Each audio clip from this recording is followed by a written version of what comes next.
안녕하세요. 사연둥이 혜인이에요. 여러분, 최근 뉴스 보셨나요? 또 시작됐습니다. 트럼프가 한국에 방위비 분담금 3,500억을 내라고 압박하더니 급기야 주한미군 철수 카드까지 꺼내들었죠. 저는 이 뉴스를 보면서 처음엔 솔직히 답답했어요. 또 시작이구나 싶었거든요.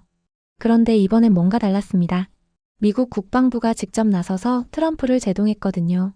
한국 없이는 인도태평양 전략 자체가 불가능하다면서요. 저는 그 기사를 보고 깨달았습니다. 아, 이제 시대가 정말 바뀌었구나. 평택 기지 아시죠? 우리가 12조 원을 들여서 지어준 그 기지. 미국은 공짜로 세계 최대급 해외 기지를 얻었는데도 매년 더 내라고 압박했습니다. 하지만 이젠 그 평택 기지 때문에 미국이 한국을 함부로 대할 수 없게 됐어요. 아이러니하죠?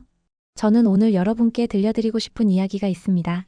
한국이 어떻게 미국의 협박에 더 이상 흔들리지 않는 나라가 됐는지 그 뒷이야기를요. 이건 단순한 외교 이야기가 아니에요. 우리의 자존심이고 우리가 만들어낸 역사입니다. 영상이 도움이 되셨다면 금방 누를 수 있는 구독과 좋아요 꼭 눌러주세요. 그리고 댓글로 여러분이 지금 어디에서 이야기를 듣고 계신지 알려주세요. 서울, 대전, 대구, 부산, 해외에서 제 이야기를 시청하고 계실 여러분에게 녹아들고 싶습니다. 그럼 이제 이야기를 들려드려 볼까요? 저는 그날 아침 뉴스를 보다가 커피를 마시던 손을 멈췄습니다. 트럼프가 또 시작했더군요. 3,500억을 내라고 했습니다. 방위비 분담금을 대폭 인상하라는 거였죠. 처음엔 숫자가 잘못 나온 줄 알았어요. 3,500억이라니. 현재 우리가 내는 금액의 몇 배인지 아세요? 계산기를 두드려 봤습니다. 현재 1조 5천억 정도를 부담하는데 그의 요구대로라면 거의 4배 가까이 올라가는 겁니다. 그런데 더 충격적인 건 그 다음이었어요. 트럼프는 한 인터뷰에서 이렇게 말했습니다. 안 내면 주한미군을 철수하겠다고요. 저는 화면을 멍하니 바라봤습니다. 협상이 아니라 협박이었죠. 사실 이게 처음은 아니에요. 저는 과거 사례들을 떠올렸습니다. 2016년 사드 배치 때도 그랬죠. 미국은 사드를 한반도에 배치하면서 마치 우리를 보호해주는 것처럼 포장했습니다. 하지만 실상은 달랐어요. 중국의 미사일을 감시하기 위한 자기네 전략 자산이었던 거죠. 이라크 파병 때는 어땠나요? 2003년 미국은 자이툰 부대를 보내라고 압박했습니다. 동맹국으로서 당연한 거 아니냐고 했죠. 저는 당시 자료를 찾아봤어요. 한국군 3,000명이 파병됐습니다. 전투부대였어요. 그런데 미국은 뭐라고 했을까요? 고맙다는 말 한마디 없이 다음엔 더 많이 보내라고 했습니다. 이런 패턴이 반복되는 걸 보면서 저는 깨달았어요. 미국은 주한미군 철수를 카드처럼 흔들어대고 있다는 걸요. 필요할 때마다 꺼내드는 만능 협박 카드였습니다. 제일 화가 났던 건 이거였어요. 우리가 얼마나 내는지 아세요? 매년 1조 5천억 원입니다. 이게 적은 돈인가요? 절대 아니죠. 세계에서 미군 주둔 비용을 가장 많이 부담하는 나라가 바로 한국이에요. 다른 나라들과 비교해 볼까요? 일본은 우리보다 경제 규모가 3배 큰데도 비슷한 수준을 냅니다. 독일은 훨씬 적게 내요. 심지어 미군이 주둔하는 많은 나라들은 기지 유지비조차 제대로 안 냅니다. 그런데 트럼프는 한국만 골라서 압박했어요. 저는 그 이유를 생각해 봤습니다. 아마도 한국이 만만해 보였던 거겠죠. 과거에는 미국이 이렇게 압박하면 한국 정부가 바로 협상 테이블에 앉았으니까요. 뉴스에서는 전문가들이 나와서 분석했습니다. 한 국제정치학 교수가 말했어요. 이건 트럼프식 협상 전략이라고요. 일단 터무니없는 요구를 던지고 그 다음에 조금 낮춰서 합의하는 방식이라고 했습니다. 하지만 저는 그 말이 위로가 되지 않았어요. 협상 전략이라고? 그렇다면 동맹은 뭔가요? 친구처럼 지내다가 돈 필요할 때만 협박하는 게 동맹인가요? 저는 댓글창을 열어봤습니다. 사람들의 반응이 궁금했거든요. 예상대로였어요. 분노로 가득했습니다. 한 댓글이 눈에 들어왔어요. 이렇게 쓰여 있더군요. 이제 그만 미국 눈치 보고 우리 힘으로 지키자고요. 저는 그 댓글을 보면서 뭔가 달라졌다는 걸 느꼈습니다. 과거 같았으면 미군 철수가 두렵다는 반응이 많았을 거예요. 하지만 지금은 아니었죠. 사람들은 더 이상 두려워하지 않았습니다. 매년 1조 5천억씩 혼자 부담하면서도 우리는 계속 더 내라는 압박을 받아왔어요. 저는 이게 정말 부당하다고 생각했습니다. 이건 동맹이 아니라 일방적인 착취였죠. 트럼프의 발언은 계속됐어요. 한국은 부유한 나라라고 했습니다. 그러니까 더 내야 한다고 했죠. 맞는 말이에요. 한국은 이제 선진국입니다. 하지만 그렇다고 해서 협박을 당해야 하나요? 저는 창밖을 바라봤습니다. 서울의 빌딩들이 보였어요. 우리가 이만큼 발전한 건 스스로 노력했기 때문입니다. 미국이 공짜로 도와준 게 아니에요. 오히려 우리는 매번 대가를 치렀죠. 그날 저는 결심했습니다. 이 이야기를 끝까지 파헤쳐 보기로요. 한국이 정말 미국의 협박에 계속 흔들려야 하는지 아니면 이제는 달라질 수 있는지 알아보고 싶었습니다. 평택 기지 이야기를 안 할 수가 없었습니다. 저는 자료를 찾아보기 시작했어요. 그리고 놀라운 사실을 발견했죠. 평택 미군 기지는 2007년부터 건설이 시작됐습니다. 완공까지 거의 10년이 걸렸어요. 그런데 이 기지를 누가 지었을까요? 바로 한국입니다. 저는 예산 자료를 펼쳐놨어요. 총 건설 비용이 12조 원이 넘었습니다. 12조 원이요. 이게 얼마나 큰 돈인지 감이 오세요? 작은 도시 하나를 새로 만들 수 있는 금액이에요. 기지 규모도 어마어마했습니다. 면적만 1467만 제곱미터예요. 여의도 면적의 5배가 넘습니다. 저는 위성사진을 찾아봤어요. 활주로, 막사, 훈련장, 심지어 골프장까지 있더군요. 한국 정부는 이 모든 걸 지어줬습니다. 토지 보상비부터 건설비까지 전부요. 미국은 단 한 푼도 안 냈어요.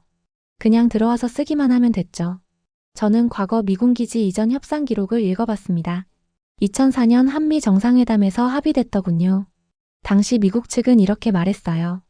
용산 기지가 너무 오래됐다고 새 기지가 필요하다고 했습니다. 그래서 한국이 물었죠. 비용은 어떻게 하느냐고요? 미국의 대답이 가관이었어요. 한국이 부담하는 게 맞다고 했습니다. 왜냐고요? 한국을 지키기 위한 기지니까요. 저는 이 논리가 이해되지 않았어요. 미군이 한국에 주둔하는 게 우리만을 위한 건가요? 절대 아니죠. 동아시아 전체를 관리하기 위한 거예요. 중국을 견제하고 러시아를 감시하고 일본을 지원하는 전진기지입니다. 평택 기지는 세계 최대급 해외 미군 기지가 됐어요. 미국 본토 밖에서는 가장 큰 규모죠. 저는 이 사실을 알고 기가 막혔습니다. 세계 최대 기지를 공짜로 얻은 거예요. 한 군사 전문가와 통화할 기회가 있었어요. 그분은 이렇게 말했습니다. 평택 기지는 단순한 주둔지가 아니라고요. 전략적 허브라고 했어요. 무슨 뜻일까요? 평택에서는 모든 게 가능합니다. 전투기 이착륙, 탱크 배치, 미사일 방어체계 운용까지요. 심지어 최신 무기 시스템을 테스트하는 것도 가능해요. 저는 다른 나라들과 비교해봤습니다. 독일에 있는 람슈타인 기지는 어떨까요? 미군이 건설 비용의 상당 부분을 부담했어요. 일본의 오키나와 기지는 일본이 일부만 냈습니다. 그런데 한국은 전액을 부담했어요. 12조 원 전부를 우리 세금으로 냈죠. 저는 이게 정말 말이 안 된다고 생각했습니다. 더 황당한 건 유지비예요. 기지가 완성된 후에도 한국은 계속 돈을 내고 있어요. 전기세, 수도세, 난방비까지 우리가 부담합니다. 미군은 공짜로 쓰는 거죠. 한 시민단체 활동가가 이런 말을 했어요. 평택 기지는 사실상 무상 임대라고요. 아니, 무상도 아니고 오히려 우리가 돈을 대주면서 임대하는 거라고 했습니다. 저는 평택을 직접 가봤어요. 기지 주변을 돌아보니까 엄청난 시설이 들어서 있더군요. 미군 가족들을 위한 학교, 병원, 쇼핑센터까지 있었습니다. 한 주민과 이야기를 나눴어요.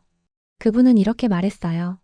기지 안에 들어가 본 적은 없지만 들리는 이야기로는 미국 본토보다 좋은 시설도 많다고 했습니다. 저는 씁쓸했어요. 우리 돈으로 지어준 기지인데 정작 우리는 들어가 볼 수도 없죠.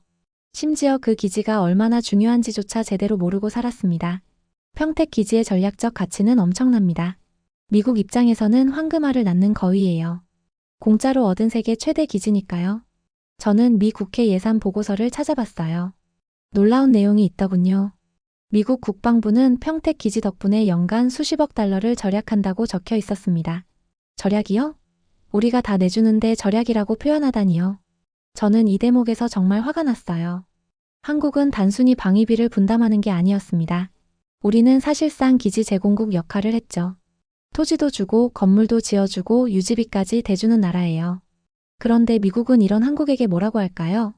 돈을 더 내라고 합니다. 3,500억을 내라고 협박하죠. 저는 이게 정말 억울했어요. 평택 기지는 미국이 동아시아에서 가진 가장 강력한 전략 자산입니다. 그런데 이 자산을 미국은 단 한 푼도 안 들이고 확보했어요. 한국의 돈으로 만들어진 미국의 요새인 거죠. 그런데 이번엔 뭔가 달랐습니다. 저는 후속 기사를 보다가 눈을 의심했어요. 미 국방부가 트럼프의 발언에 제동을 걸었다는 내용이었죠. 국방부 대변인이 긴급 브리핑을 열었습니다. 그는 이렇게 말했어요. 한미동맹은 상호방위 조약에 기반한 것이며 장사의 대상이 아니라고요. 저는 이 발언을 몇 번이나 다시 읽었습니다. 미국 정부 내부에서 트럼프를 정면으로 반박한 거예요. 이건 이례적인 일이었죠. 미 국방부 고위 관계자가 한국을 방문했다는 소식도 들렸어요. 로이드 오스틴 국방장관이 직접 서울에 왔습니다. 저는 이게 단순 방문이 아니라는 걸 알았어요.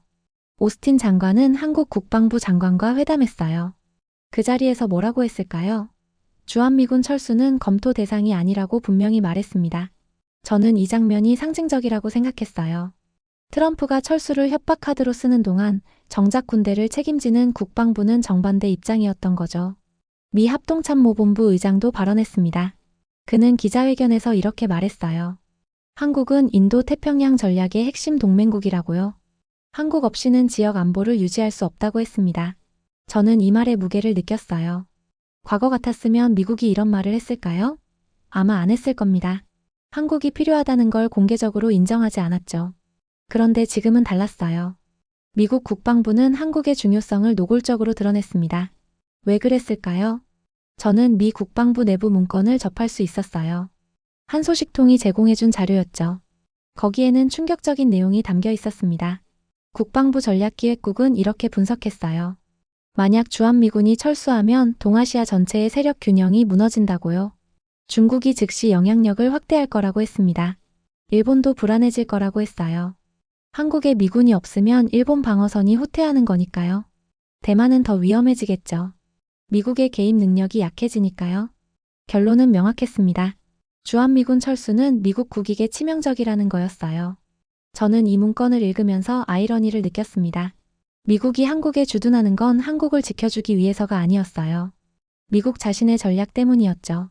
한국은 미국의 방패였던 겁니다. 국방부 안보 담당 차관보가 의회 청문회에 나왔어요. 한 의원이 질문했습니다.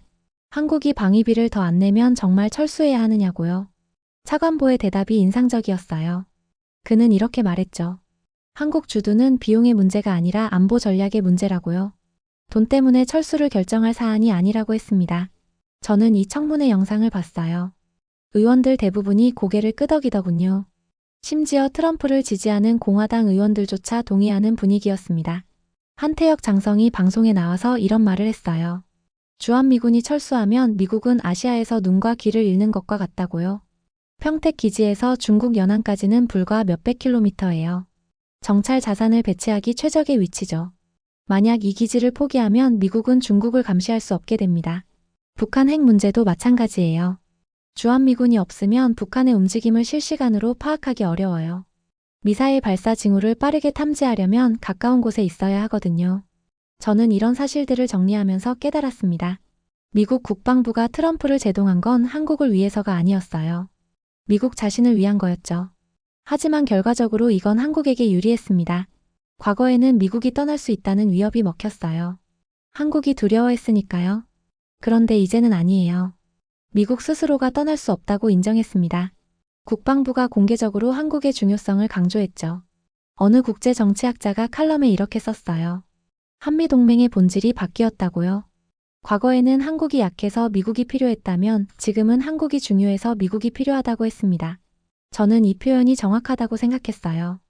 이제 한국은 미국에게 전략적으로 필수 불가결한 나라가 됐습니다. 선택의 문제가 아니라 필수의 문제가 된 거죠. 미 국방부의 제동은 트럼프에게 던진 메시지였어요. 한국을 협박 대상으로 보지 말라는 거였죠. 그리고 이 메시지는 한국 국민들에게도 전달됐습니다. 저는 이 시점부터 뭔가 확실히 달라졌다고 느꼈어요.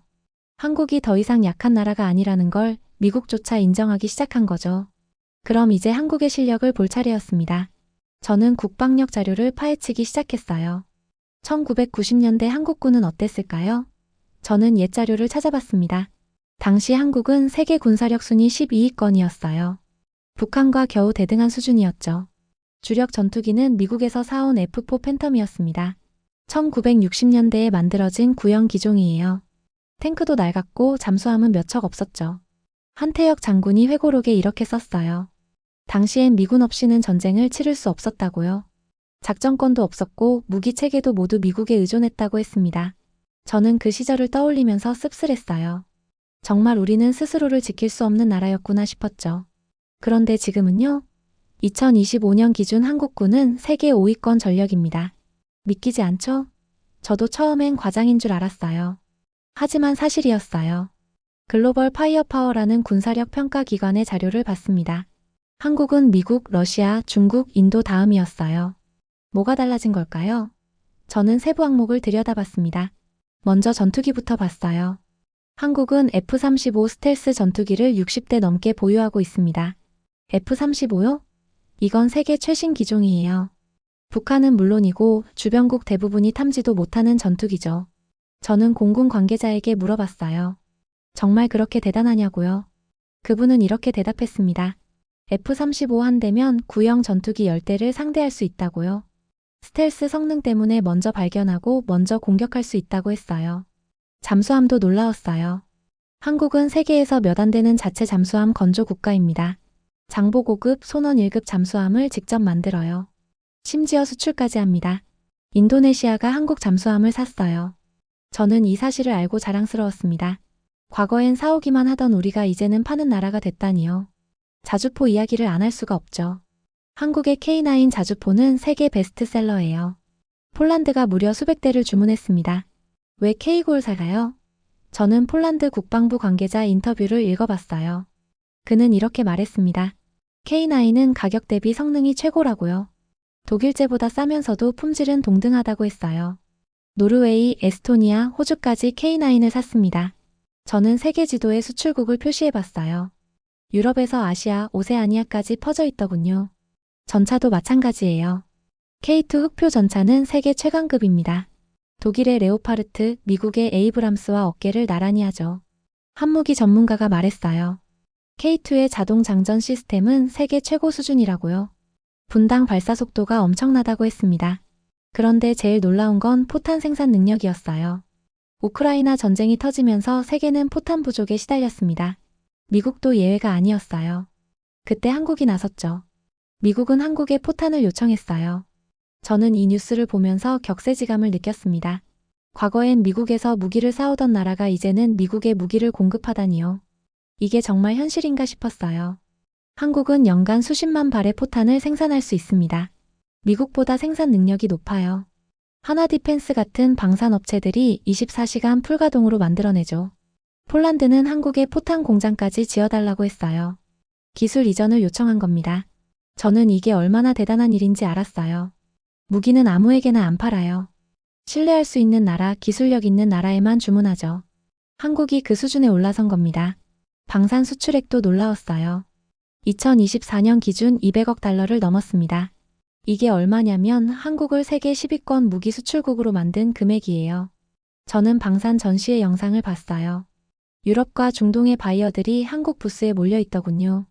K9, K2, FA50 전투기를 보려고 줄을 섰습니다. 한 방산업체 임원이 인터뷰에서 말했어요. 이제는 우리가 갑이라고요. 과거엔 사정해서 팔았다면 지금은 선택해서 판다고 했습니다. 자주국방이 더 이상 구호가 아니라는 걸 저는 실감했어요. 한국은 정말로 스스로를 지킬 수 있는 나라가 됐습니다. 미군이 떠나도 한국은 북한을 막을 수 있어요. 아니, 북한뿐만 아니라 주변 위협에도 대응할 수 있죠. 이게 바로 진짜 국방력입니다. 미국이 이제 한국에게 무기를 부탁하는 시대가 왔어요. 수입국에서 수출국으로 변모한 한국. 저는 이게 우리가 흔들리지 않는 가장 큰 이유라고 생각했습니다. 이제 지리를 볼 차례였습니다. 저는 지도를 펼쳐놓고 평택 기지 위치를 확인했어요. 평택에서 북한 평양까지 거리가 얼마나 될까요?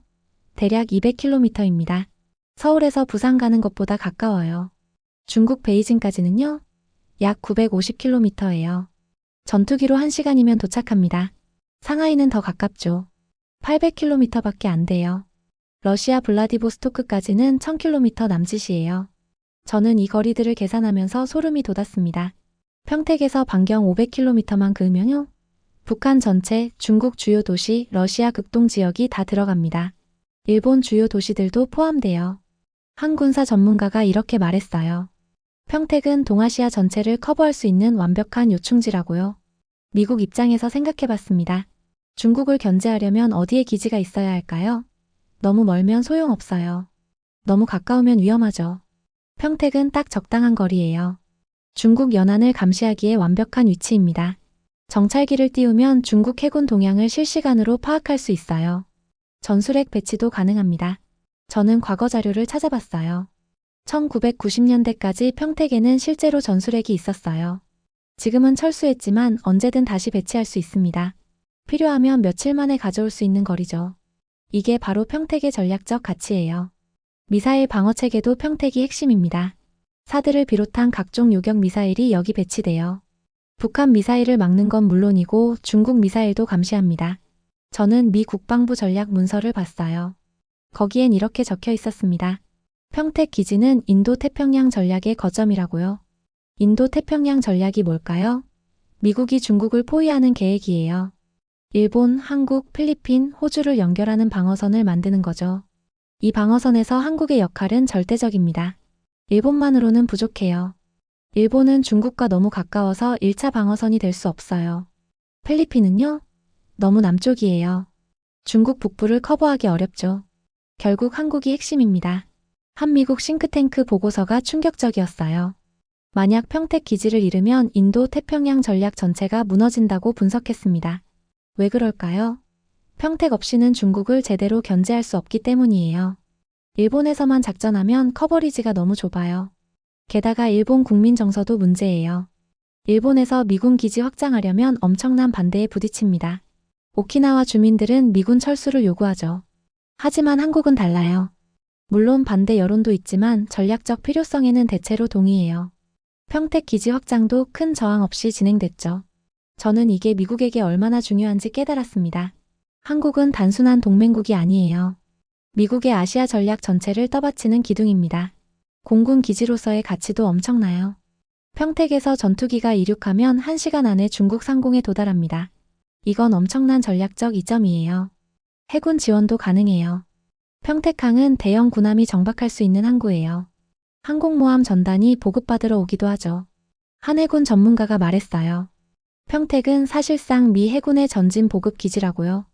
여기서 보급받고 수리하고 다시 출항한다고 했습니다. 중국도 이걸 잘 알아요. 평택 기지를 가장 경계하는 나라가 바로 중국입니다. 중국 국방부는 평택 기지 확장을 강하게 비판했어요. 왜 그럴까요?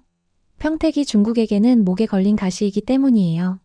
유사시 이 기지에서 중국을 공격할 수 있으니까요. 러시아도 마찬가지예요. 평택에서 발사한 정찰기가 러시아 극동 지역을 감시합니다. 블라디보스토크 해군 기지 동향이 다 노출돼요. 저는 이런 사실들을 정리하면서 깨달았습니다. 평택은 단순한 군사 기지가 아니에요. 동아시아 세력 균형의 중심점입니다. 미국이 이 기지를 포기한다는 건 상상할 수 없는 일이에요. 그렇게 되면 중국이 동아시아를 장악하게 됩니다. 미국은 태평양 서쪽에서 완전히 밀려나는 거죠. 한 전직 미국 국무부 관리가 이렇게 말했어요. 평택 기지는 미국의 아시아 지배력을 상징한다고요. 이 기지가 있는 한 미국은 아시아 강대국이라고 했습니다. 저는 이제 이해했어요. 왜 미국 국방부가 트럼프를 제동했는지. 평택 기지를 절대 포기할 수 없기 때문이었습니다. 한국은 떠날 수 없는 곳이 됐어요. 전략적으로 너무 중요해졌죠. 미군 철수는 협박용 카드일 뿐 실제로는 불가능한 일입니다. 그런데 이상한 점이 있었어요. 저는 이 모순을 계속 생각했습니다. 미국은 평택 기지를 공짜로 얻었어요. 12조 원을 한 푼도 안 내고 세계 최대 기지를 확보했죠. 유지비도 한국이 대부분 부담합니다. 그런데 매년 뭐라고 할까요? 방위비를 더 내라고 압박해요. 현재 1조 5천억도 모자라서 3,500억을 추가로 요구합니다. 저는 이게 정말 이해되지 않았어요. 이미 엄청난 혜택을 받고 있으면서 더 달라는 게 말이 되나요? 한 경제학자가 계산해 봤어요. 평택 기지 건설비 12조 원을 미국이 직접 냈다면 어땠을까요? 거기에 매년 유지비까지 내야 했겠죠. 대략 15년간 총 20조 원 이상을 절약한 셈이에요. 연간 1조 원 넘게 이득을 본 거죠. 그런데도 더 내라고 합니다. 저는 미국 정가의 속내를 알아보고 싶었어요. 왜 이런 압박을 계속하는 걸까요? 한미국 의회 보좌관과 이야기할 기회가 있었습니다. 그는 솔직하게 말하더군요. 트럼프의 압박은 정치적 쇼라고요. 미국 유권자들에게 보여주기 위한 거래요. 동맹국들한테 돈을 뜯어낸다는 이미지를 만들려는 거죠. 실제로 얼마를 받는지는 중요하지 않다고 했어요. 저는 이 말을 듣고 화가 났습니다. 한국을 정치쇼의 도구로 쓴다는 거잖아요. 그런데 더 문제는 한국 내부 반응이었어요. 과거 같았으면 정부가 바로 협상 테이블에 앉았을 겁니다. 미국 비위를 맞추려고 했겠죠. 하지만 이번엔 달랐어요. 한국 정부가 강하게 나왔습니다. 외교부 대변인이 브리핑에서 이렇게 말했어요. 한미동맹은 상호 이익에 기반한 것이며 일방적 요구는 받아들일 수 없다고요. 국방부 장관도 발언했습니다. 한국은 이미 충분한 방위비를 분담하고 있다고요. 추가 인상 요구는 부당하다고 했습니다. 저는 이 장면들을 보면서 감동했어요. 정말로 달라졌구나 싶었죠. 과거처럼 고개 숙이지 않는 한국 정부를 보니까요. 여론도 들끓었습니다. 시민단체들이 성명을 냈어요. 미국의 일방적 압박을 규탄한다고 했죠. 한 대학생 단체가 주한미군 기지 앞에서 시위했어요. 그들이 든 피켓에는 이렇게 쓰여 있었습니다. 동맹은 할인 쿠폰이 아니다. 저는 이 문구가 마음에 들었어요. 정확한 표현이었죠. 동맹은 필요할 때마다 할인 요구하는 관계가 아니에요. 인터넷 댓글들도 비슷했습니다. 이젠 미군이 필요 없다는 의견도 많았어요. 차라리 자주국방 하자는 목소리가 커졌죠. 한국이 자주국방을 언급하자 미국 일부 세력은 위협 전략을 썼습니다. 한미국 상원 의원이 말했어요. 한국이 계속 이러면 주한미군 철수를 검토해야 한다고요. 저는 이 발언을 보고 웃음이 나왔어요. 또 시작이구나 싶었죠. 그런데 이번엔 한국 반응이 달랐습니다. 한 야당 의원이 국회에서 말했어요. 철수하고 싶으면 하라고요. 우리는 이제 스스로 지킬 수 있다고 했습니다. 여당 의원도 비슷한 입장이었어요. 미국의 협박에 더 이상 굴복하지 않겠다고 선언했죠. 저는 이게 정말 놀라웠어요. 과거 같았으면 상상도 못할 발언들이었거든요. SNS에서는 밈이 돌아다녔습니다. 평택 기지 사진에 이런 글이 씌어 있더군요. 12조 원짜리 공짜 선물 받고도 더 달라는 중이라고요. 젊은 세대의 반응이 특히 강했어요. 한 대학생이 유튜브에 영상을 올렸습니다. 미국의 이중 잣대를 조목조목 비판하는 내용이었어요. 조회수가 수백만을 넘었습니다. 댓글들도 대부분 공감하는 내용이었죠. 저는 이게 시대 변화를 보여준다고 생각했어요. 한 언론 외교관이 칼럼을 썼어요. 한국은 더 이상 요구만 받는 국가가 아니라고요. 이제는 요구할 수 있는 국가가 됐다고 했습니다. 정확한 지적이었습니다. 과거 한국은 미국의 요구를 받기만 했어요. 이라크 파병하라면 했고 사드 배치하라면 했죠. 하지만 지금은요. 한국도 요구합니다. 작전 통제권 전환을 요구하고 기술 이전을 요구하고 평등한 동맹을 요구해요. 미국의 구태 반복을 이제 한국은 냉정하게 대응합니다. 협박에 흔들리지 않아요. 오히려 맞받아치죠. 한 외교부 고위 관계자가 비공개 회의에서 이렇게 말했다고 해요. 미국이 진짜 떠날 거라고 생각하냐고요. 절대 안 떠난다고요. 평택이 너무 중요하니까요. 저는 이 말에 동의했습니다. 미국의 압박은 허세예요. 실제로 행동에 옮길 수 없는 협박이죠. 여론도 그걸 알아요. 그래서 더 이상 두려워하지 않는 겁니다. 이건 동맹이 아니라 협박이라는 인식이 퍼졌어요. 저는 이 변화가 자랑스러웠습니다. 한국 국민들이 스스로의 가치를 깨닫기 시작한 거니까요. 이제 동맹의 본질이 바뀌고 있었습니다. 저는 이 변화를 지켜봤어요. 한국 정부가 공식 메시지를 발표했습니다. 동맹은 할인 쿠폰이 아니라는 내용이었죠. 외교부 장관이 직접 기자회견을 열었어요. 장관은 이렇게 말했습니다. 한미동맹은 일방적 시혜 관계가 아니라고요. 상호 이익을 위한 전략적 파트너십이라고 했죠. 저는 이 발언의 무게를 느꼈어요. 과거 같았으면 못했을 말이에요. 미국 눈치를 봐야 했으니까요. 국방부도 움직였습니다. 작전 통제권 전환 협상을 강하게 밀어붙였어요. 한국군이 주도권을 가져야 한다고 주장했죠. 작전 통제권이 뭔지 아세요? 전쟁이 나면 한국군을 지휘하는 권한이에요. 지금은 미국이 갖고 있습니다. 말이 되나요? 우리 군대인데 미국이 지휘한다니요. 저는 이게 항상 이상하다고 생각했어요. 한국은 계속 전환을 요구했습니다. 그런데 미국은 미적거렸어요. 조건이 맞지 않는다고 했죠.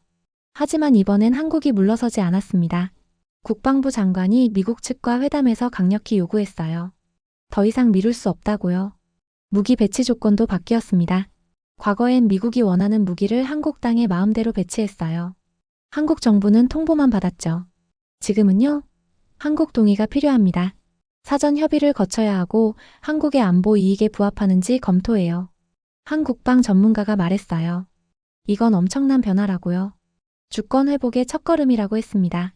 주한미군 지휘협정 개정 요구도 나왔어요. 현재 협정은 1960년대에 만들어진 겁니다. 미군에게 너무 유리하죠. 한국은 평등한 협정을 원합니다. 미군 범죄 처리, 환경 오염 책임, 기지 반환 조건 등을 재협상하자고 제안했어요. 미국은 처음엔 거부했습니다. 하지만 한국이 계속 압박하자 협상 테이블에 앉을 수밖에 없었어요. 저는 이 모든 게 의미 있다고 생각했습니다.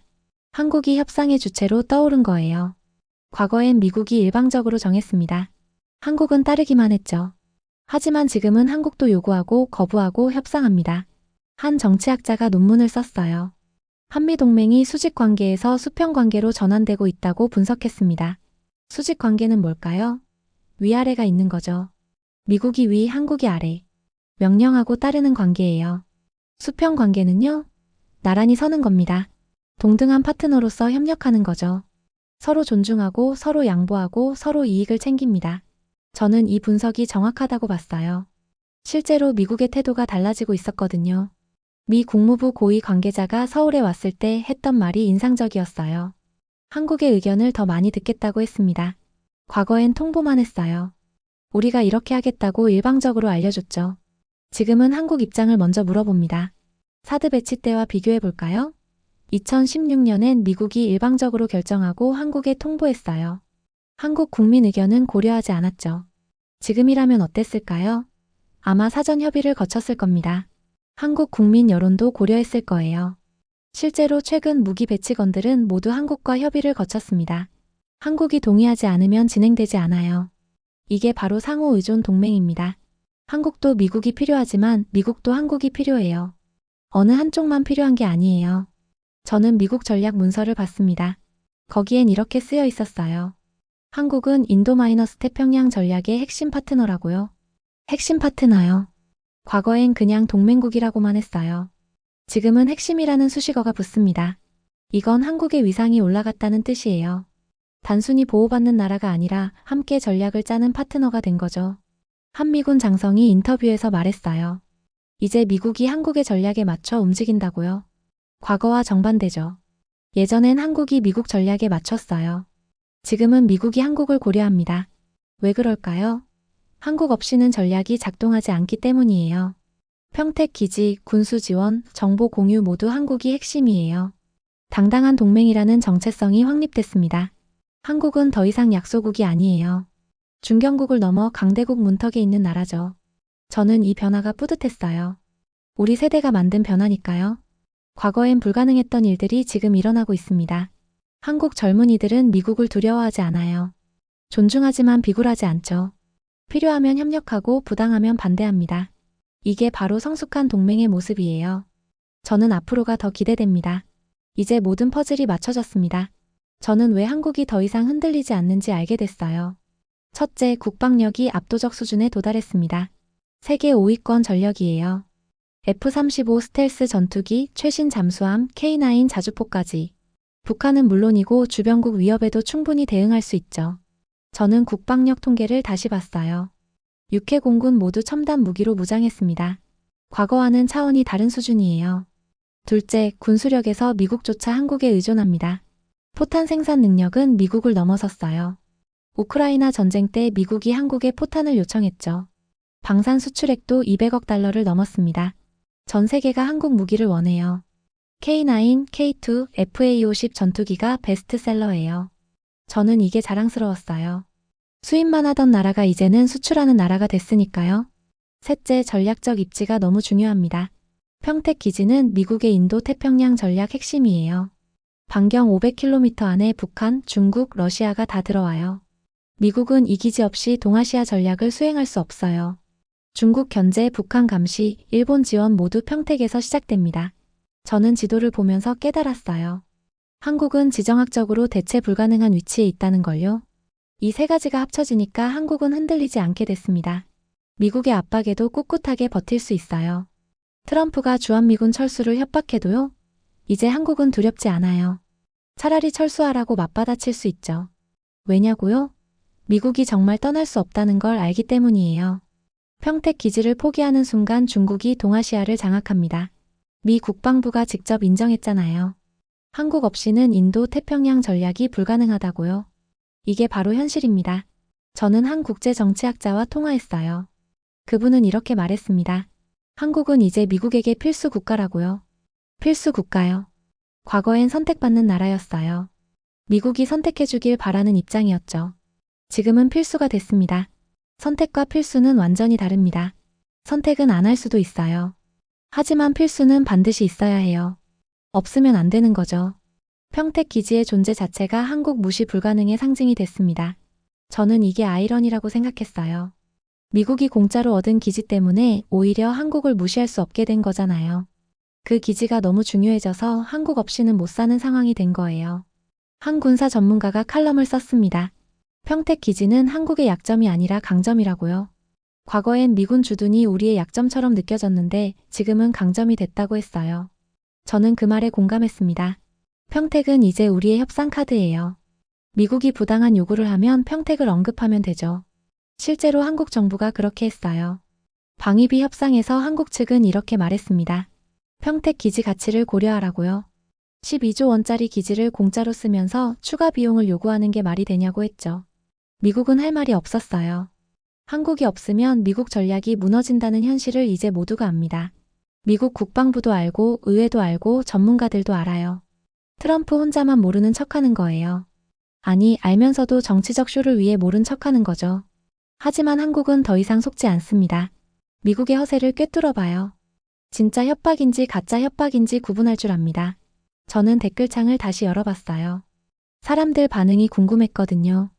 예전과는 완전히 달랐습니다. 두려워하는 댓글이 없었어요. 오히려 자신감 넘치는 댓글들 뿐이었죠.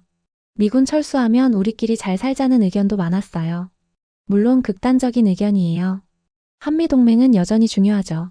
하지만 이런 여론 자체가 의미 있습니다. 과거엔 상상도 못했을 반응이에요. 미군 철수라는 말만 나와도 불안해했던 시절이 있었거든요. 지금은요? 철수하면 어떻게 될지 냉정하게 계산합니다.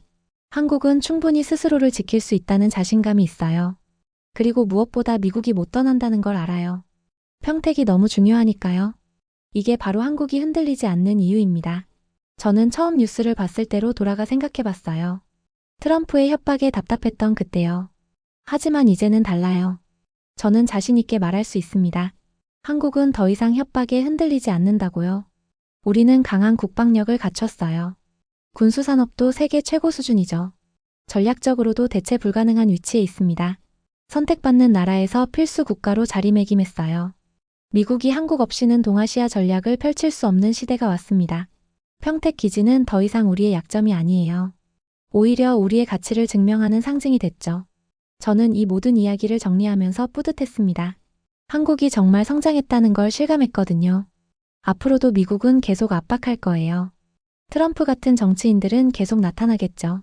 하지만 이제 한국은 흔들리지 않습니다. 우리는 우리의 가치를 알아요. 그리고 그 가치를 지킬 힘도 있습니다.